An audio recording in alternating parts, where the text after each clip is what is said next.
sea, somewhere waiting for me. My lover stands on golden sand and watches the ships that go sailing. Bioshock. Right place, right time, wrong guy. Part 2. I didn't have much time to figure out what to do next. After meeting the maniacs that ran the asylum here, I was eager to leave the so-called Welcome Center. I felt about as welcome as an IRS audit.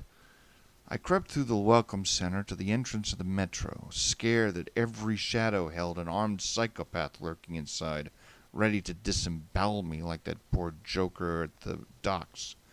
What made it truly shocking is that these people were dressed like normal passers-by, just distorted. Horribly distorted. Please, God, let there be sane people where I'm going. Atlas, where am I going? I whispered into the service radio. Neptune's bounty. You need to get into Fontaine's fisheries.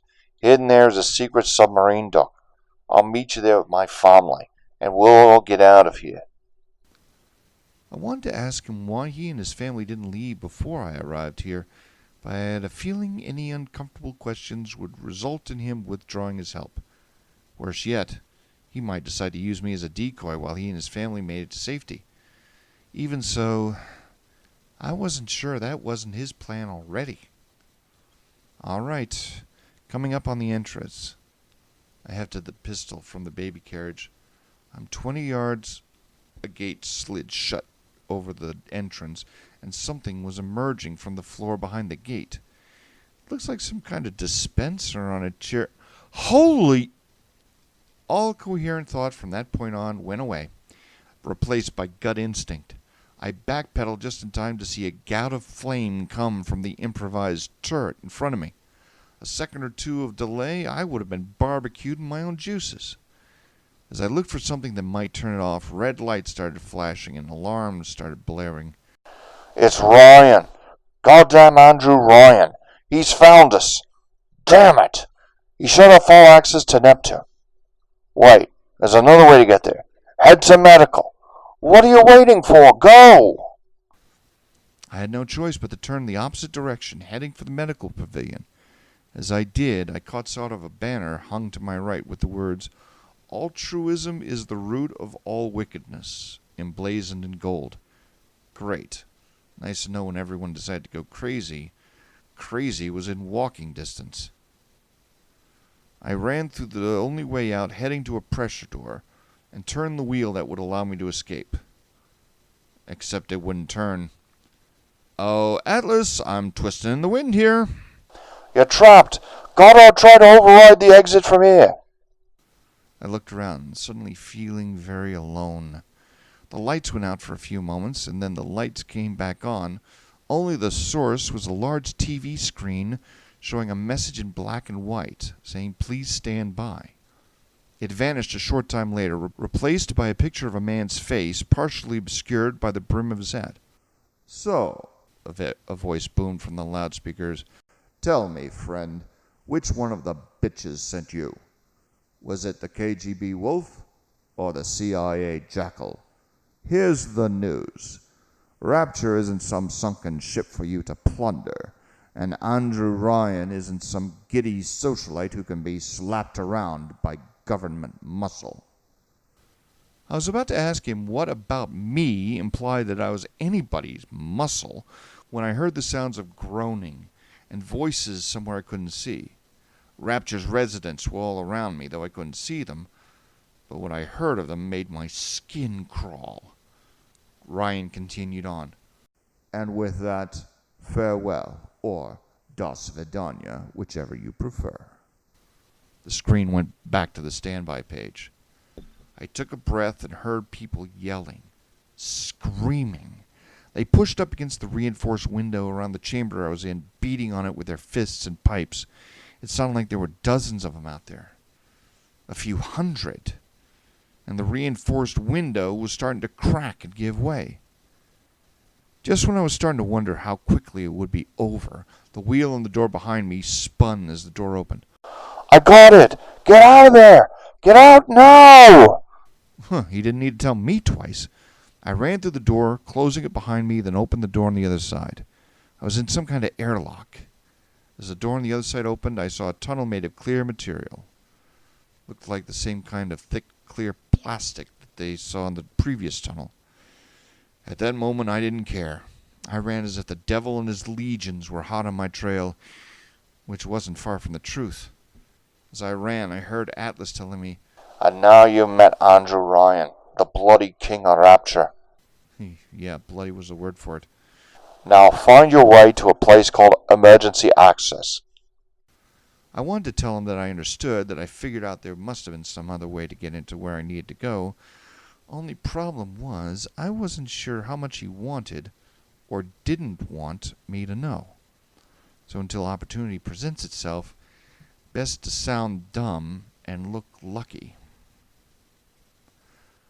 I got to the airlock and opened it, revealing a poster of a smiling beauty hanging on a dirty wall talking about Steinman's cosmetic enhancement. Not a good sign.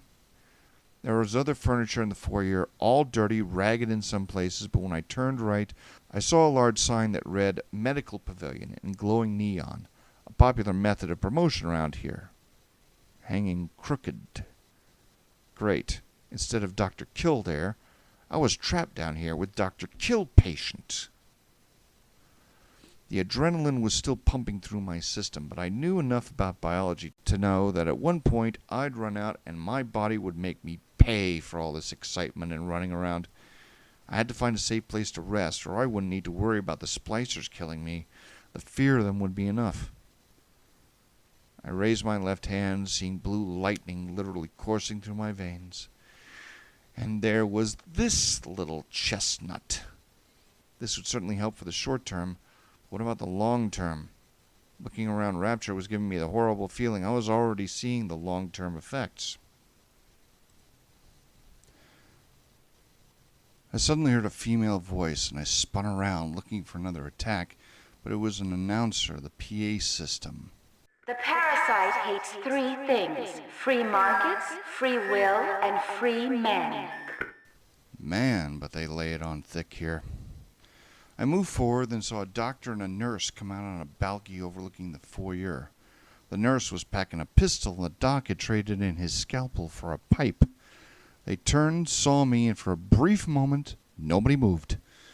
Then the nurse screamed, "You people will never amount to anything!" and charged down the stairs. Right, more murderous psychopaths. Was everyone in this fishbowl completely out of their minds? Didn't have much time to ponder that, pulling up the pistol and firing, backing away. The nurse took 3 shots before going down, but not before she put one into my right shoulder. Pain blossoming there and taking root. I was running low on bullets, and I remembered the electricity in my hands. The doctor was almost on me when I threw a bolt of lightning at him, shocking him where he stood and short-circuiting his nervous system. It didn't look like it would kill him, and I only had 2 bullets left. I knew I had to save one for myself, so I aimed and put a round into his skull. That did the trick. I looked down at the 2 bodies. I didn't feel sick like I did before. Not sure if that was good or bad. I checked them out. More bullets with a metal container colored white and red. Another med kit. I took a closer look and found instructions on the lid of the tin. Inject the fluid into the wound, spread the gel in the wound, bandage it up. That was it. No special conditions, nothing. I looked down at the bleeding wound in my shoulder. Not much choice. I uncapped the syringe while a part of me screamed, "Are you insane? What if you have some kind of reaction? That could be poisonous for all you know." My answer back to that part of my noggin was rapid, "I couldn't possibly be that lucky." And I injected the wound with the stuff. My whole shoulder went numb. Wow, this stuff worked fast. I smeared as much of the gel as I could over it, then saw something that blew my mind. The bullet was actually forced out of the wound, dropping to the floor. I squeezed the rest of the gel on and wrapped the gauze bandage around it. No pain at all, just a very faint itchy sensation. I hope to God the cure wasn't worse than the disease. From what I've seen so far in the medical pavilion, the whole first do no harm thing seems to have been left by the wayside. All right, enough complaining about the situation. I checked the area, finding money, ammunition, another one of those self-contained audio recorder playback devices. Found a couple of them in the Welcome Center and looked pretty sophisticated. Hit play on the first one I found. It started up and I heard sounds of a party going on. Another New Year's, another night alone. I'm out and you're stuck in Festus, working. Huh. Imagine my surprise. But I guess I'll have another drink. Here's a toast to Diane McClintock, silliest girl in Rapture. Silly enough to fall in love with Andrew Ryan. Silly enough.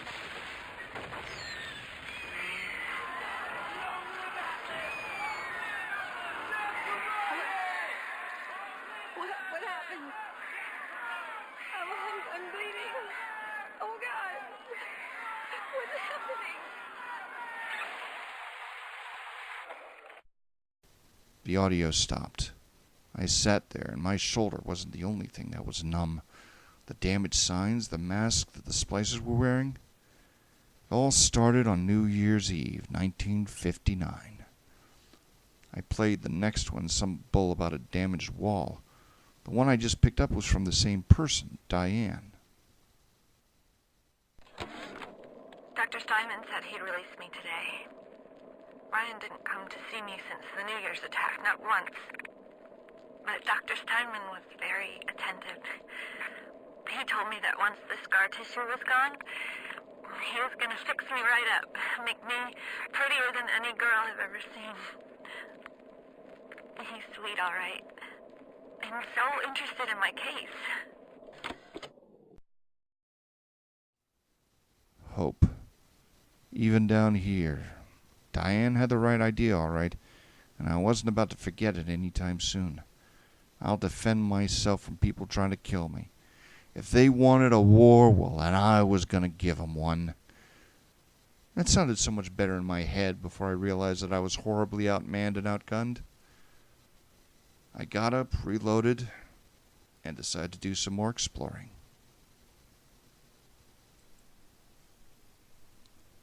"30 minutes had gone by. So much can happen in 30 minutes. I discovered that the method used for getting down here in the bathysphere was similar for making some adjustments to the local machinery. I found an object with a set of dual propellers next to a display for security bots, and I got it working, finding out that the system had a very sophisticated mechanism for identifying who was friendly and who wasn't. The thought of trying to subvert the system itself was daunting until I realized I didn't have to change the mechanism. I only had to change one part of it, switching the definition of friendly to foe. Once I figured out how to do that, the system came on, and the bot lifted into the air, following me around like a puppy.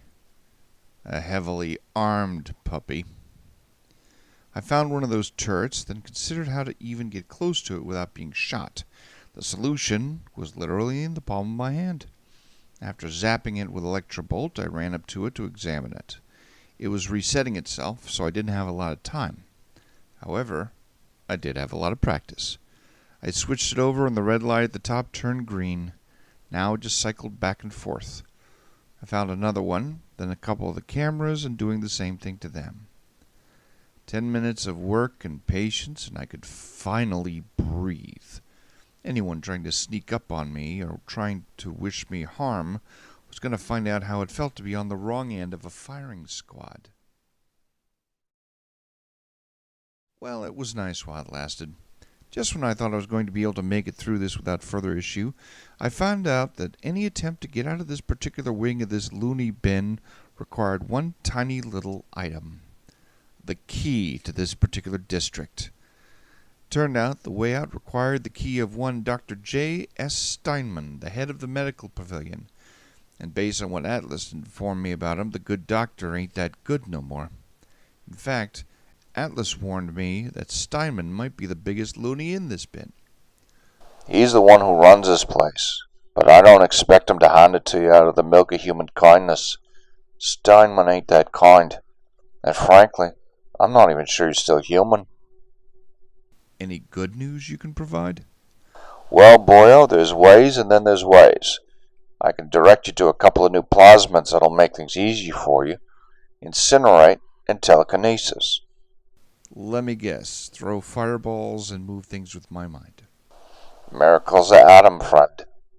And considering how other users of these wonderful products are misshapen and stark raving mad, why would I even consider getting those plasmids? Because you'll need them. For one thing, there's many places here that are frozen over, and you'll need incinerate to melt the ice away. Second, you're going to find that Steinman loves throwing things that go boom. Unless you got the reflexes of a cat on coffee, you'll need something to protect yourself, and throwing them back has a happier ending than just catching them. Get me? So it's either a slow death or a quick one. There's something else to shoot for. You could beat Irish sweepstakes odds and be one of those blessed fews immune to the debilitating effects of Adam's cellular breakdown, or at least resistant. You're not from here, so there's a chance. Yeah. A chance that you're stringing me along until I do what you tell me to do. All right, you win. Just show me where I can get these things. Will do. Just be careful. I've got a feeling I'm not the only one interested in your welfare. What makes you say that? Ryan's still on the lookout for you. He knows you're not dead yet, but he's not sure where you are. And there's someone else looking in on you, and it ain't me or Ryan. Whoever it is, it's a pretty safe bet they're taking an interest in you because they think you can be an asset they can exploit. I thought, whereas you're just helping me out of the goodness of your heart, right? Right, watch out for anyone trying to take advantage of me. I'm not sure I care for your insinuations, boyo. Odd. I didn't think I was making any. I'm going to chalk this up to the stress of what you're having to do, but get this straight. I'm not the enemy here. You and me, we're on the same side. Right, I thought.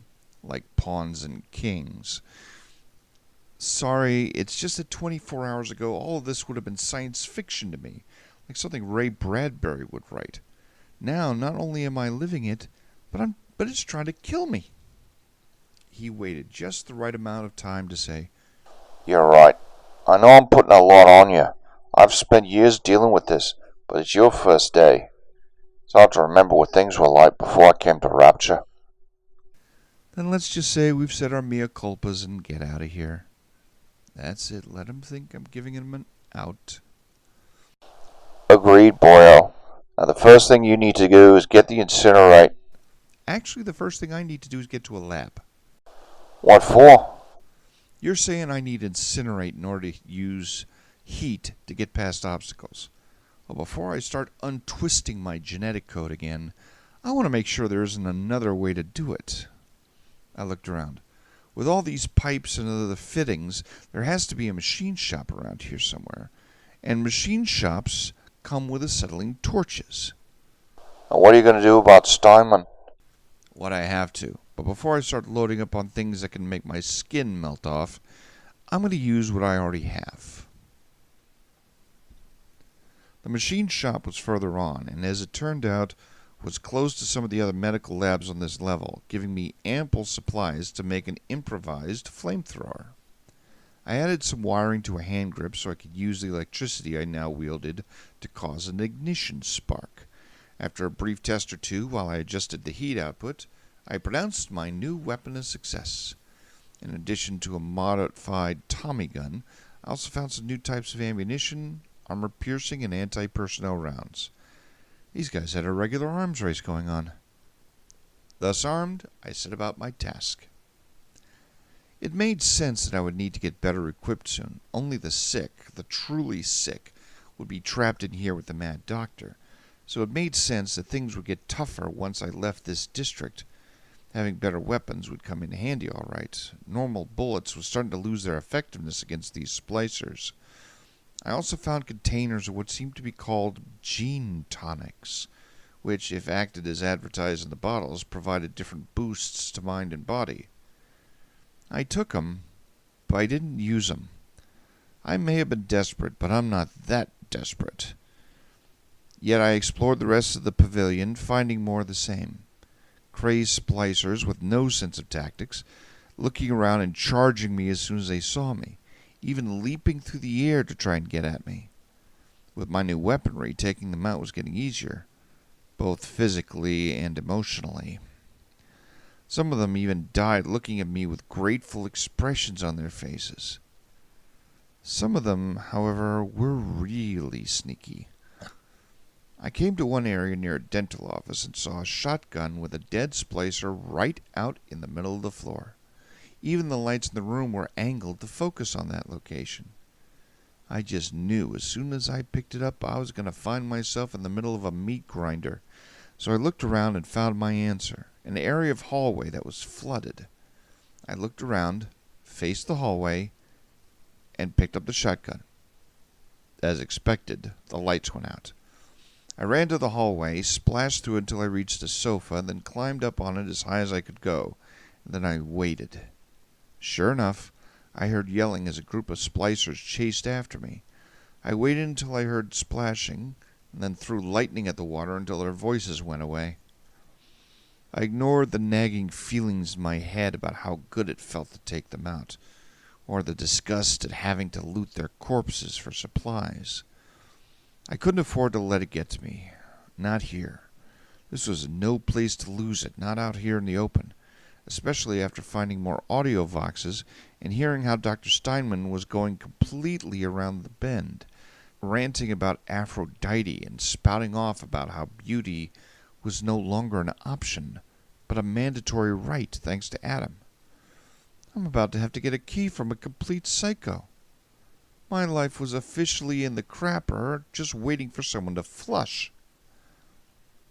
I made my way to the appropriately named Steinman's Aesthetic Ideals, finding the doc rummaging around and saying to himself, "Why do we have 2 eyes? Is there some law that says we must? 2 arms, 2 legs, 2 ears, 2 breasts?" As soon as he saw me, though, he clearly wasn't interested in taking walk-in appointments, and ran through a doorway screaming and blowing up a sign above the door and blocking with debris.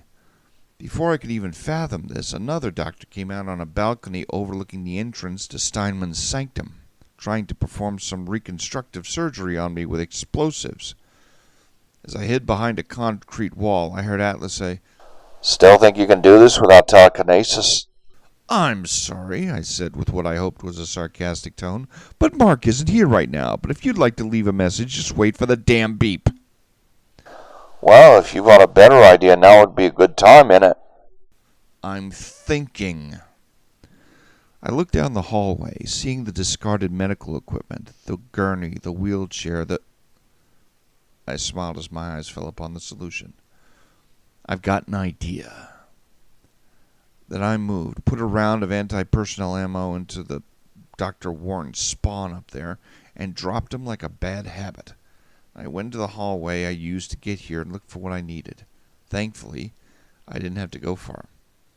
Know what the big problem is, Atlas? I'm all ears, boyo. People got so used to using plasmids to do what they needed to do, they forgot that there were still non-plasmid ways to do things. I heaved the gas tank into place, then backed it behind the barrier I'd used earlier, and took careful aim with the pistol and fired. A hole appeared in the tank, and a hissing sound could be heard, and then I brought out the shotgun, loaded with an electric buck round, and then fired. That did it. I felt the blast wave and pulled back before the blast cleared the debris, not to mention my sinuses. My ears were still ringing a bit, but I was none the worse, and the way was clear to get to Steinman. Of course, knowing him, he would likely not be too happy to see me, based on all the pictures I'd seen all around the pavilion, pieced together pictures of women he thought were perfection. Patchwork people. Picasso paintings brought to life. And if the people here were any indication, he was likely to be deeply insane and heavily armed. I moved deeper into aesthetic ideals, founding a couple of traps laid, mechanical ones. Firing a few electrical bolts put them to sleep, and a few minutes with their innards put them to work for me. And scavenging the area, found some more resources, a couple of audio voxes and some first aid kits. I was beginning to think I needed a knapsack before I heard the yelling. Splicers were coming. I hunkered down behind one of the desks and simply waited for the shooting to stop. Between the hacked turret and a hacked security camera, the splicers trying to ambush me got ambushed in return, and I picked up a hacked security drone in the bargain. I was now free to make my appointment with Steinman. Lucky me.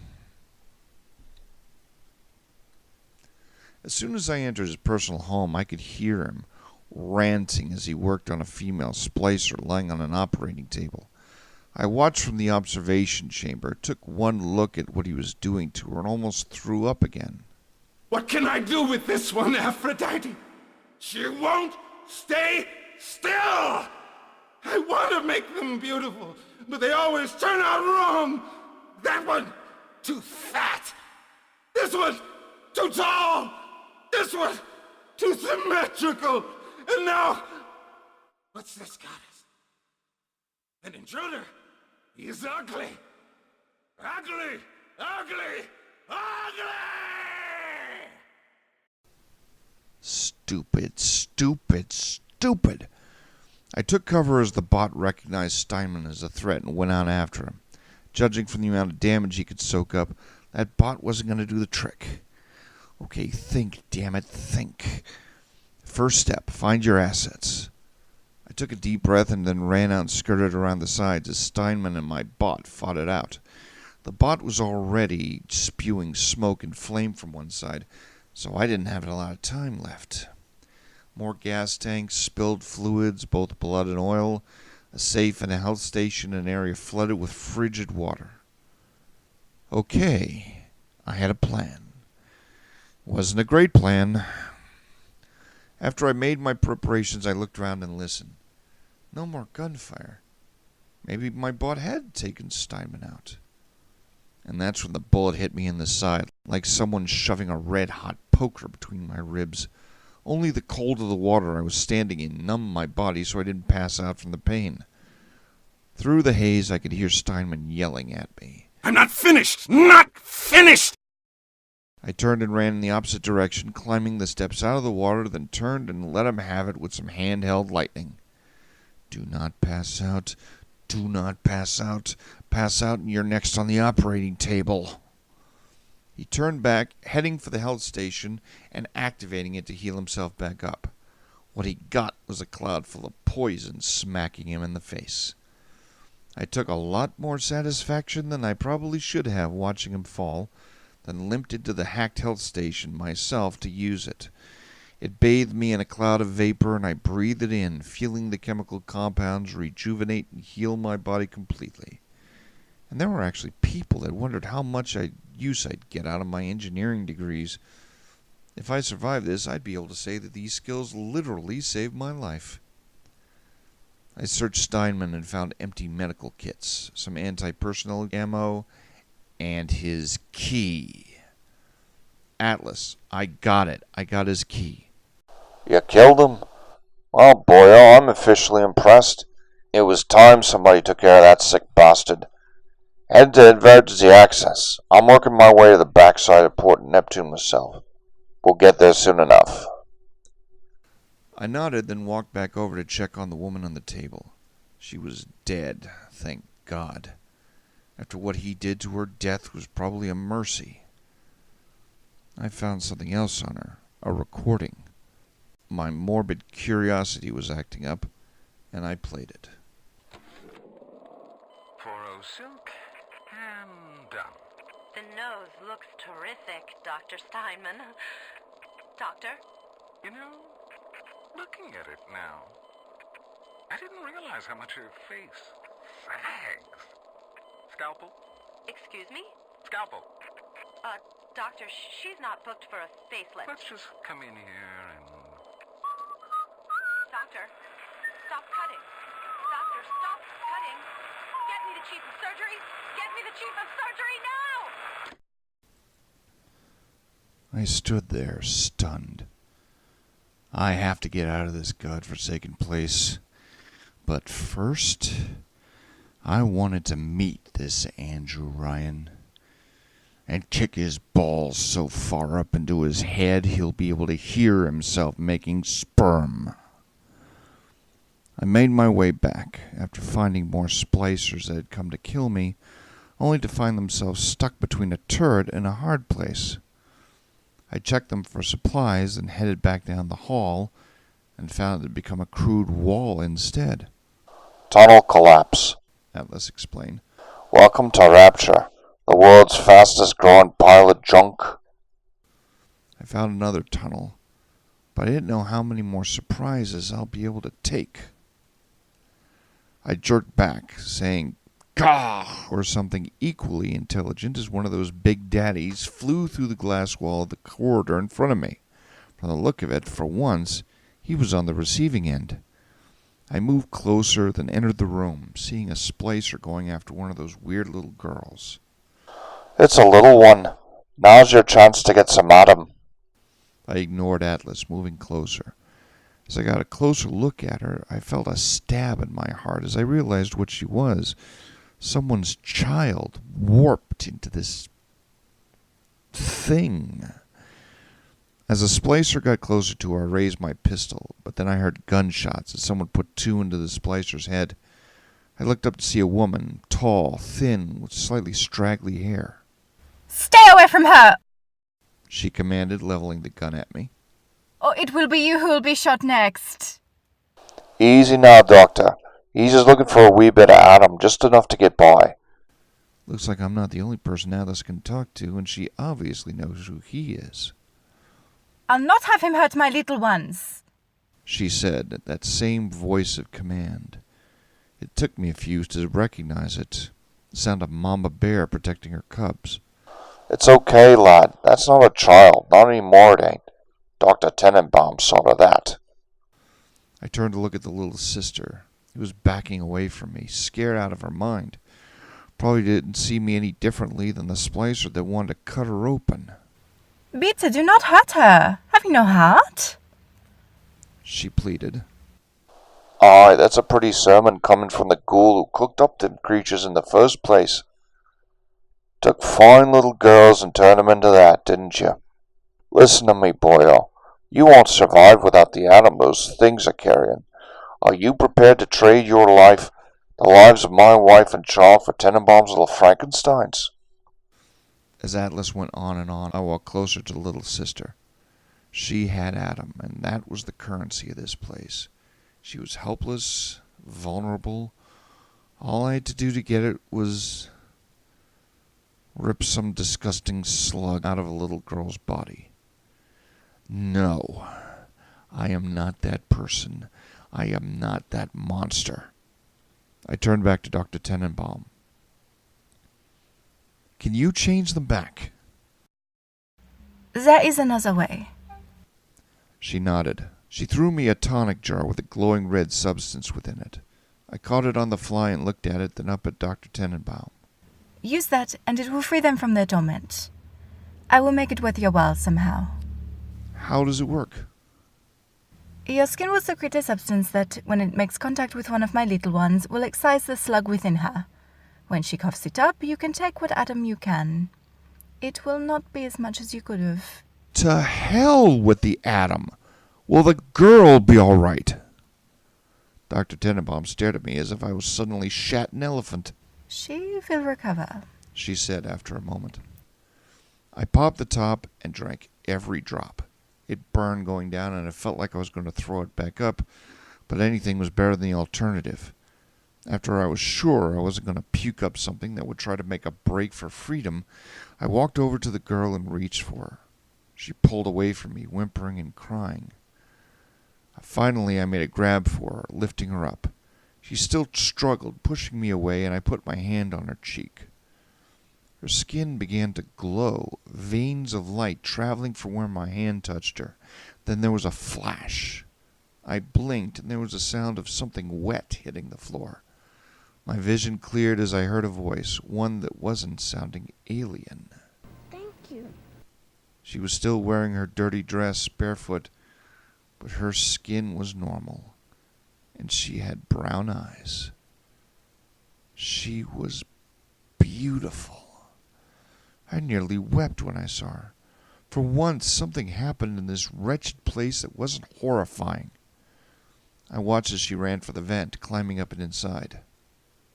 Is she going to be all right? She will be, now. I turned back to look at Dr. Tenenbaum, but she was gone. I picked up the slug, then looked around for a container. Fortunately, it's easy to find specimen jars in a medical lab.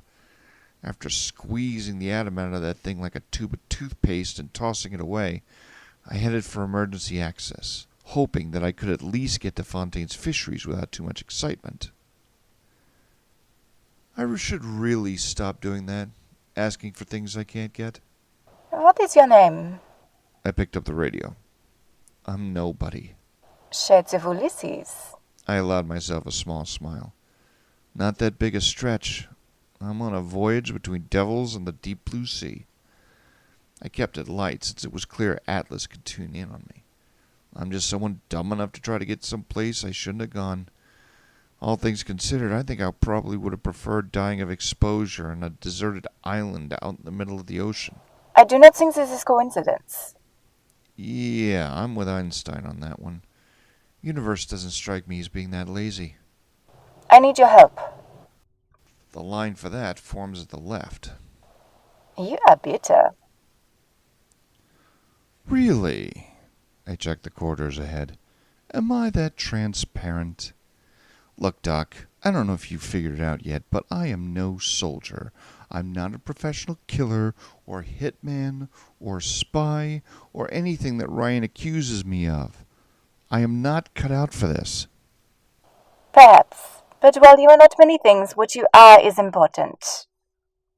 And what am I? A good man and a fast learner. I took cover, getting closer to the hallway back to the pavilion proper. What do you want from me? I want to save my little ones, but too many of them are in places I cannot reach. I need your help to cure them. Send them home. But it will not be easy and it will be dangerous. As opposed to all the not life-threatening things like hot-wiring my DNA and learning how to shoot homicidal superhumans? To rescue the little ones, you must first deal with their protectors. The big daddies. I sighed. This deal was getting worse all the time. Still, the thought of all those girls doomed to an existence of nothing more than being mutagenic slime factories. I'll do what I can. I can't make any promises. Hell, I don't know if I'll live to get to the fisheries. I have closed off many of the doors that lead from the clinic where the little ones were born. Made. But I cannot do anything about the ones already performing their rounds. It is ingrained into their minds what they must do. Before you leave, there is one more little one in the medical pavilion. All right. I'll do my best, I said with a groan, wishing my body felt as heroic as those words. The need for those plasmids was trying to make itself heard once more, and I knew that before long that atom in my possession was going to start looking downright necessary.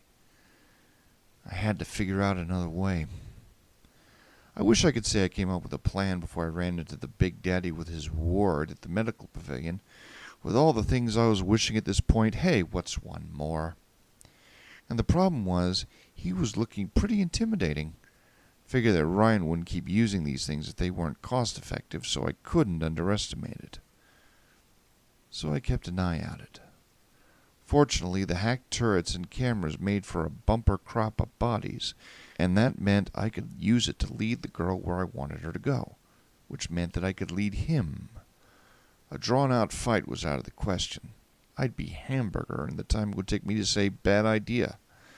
I had to damage the daddy in a way that wouldn't hurt the girl. I knew from the audio logs that the little sisters' bodies were capable of recovering from massive amounts of damage, but that didn't make the idea of causing that damage any easier to swallow. Then I found it. I had to work fast, and it wouldn't be easy, but if it worked, I could save that girl. The plan was simple: lug every gas tank I could find, set them in a hallway that was away from the body where the girl could gather, then lure the Big Daddy to the tanks, hit the lug with as much voltage from my fingers as I could muster, and use my gun to set off the tanks. The Big Daddy would find out the wonders of being in an enclosed space while explosions were going off, and the girl would be fine. Then I could cure her, send her on her way, and then head for emergency access. It was a perfect plan, which should have been my first clue on how it could go wrong.